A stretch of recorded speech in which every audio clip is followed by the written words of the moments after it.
Good day, you guys. I quickly want to show you how to install the Database Navigator plugin, which will allow you to work with databases in the Community Edition. As you can only work with databases usually in the Professional Edition, but if you install this plugin, which is very simple to install, you'll be able to work with databases in the standard Python Pycharm Community Edition.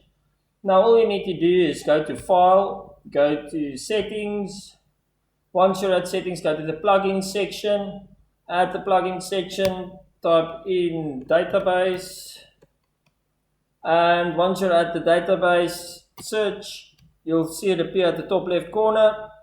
And then you hit Install. After the installation is complete, you'll see a small icon appear saying to restart your IDE. Please do that, restart your IDE, and you'll find it at the tab on the top of your screen. And after that, you're ready to go, you guys.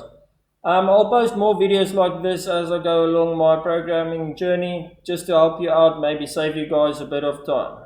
Thanks for watching and have a great day.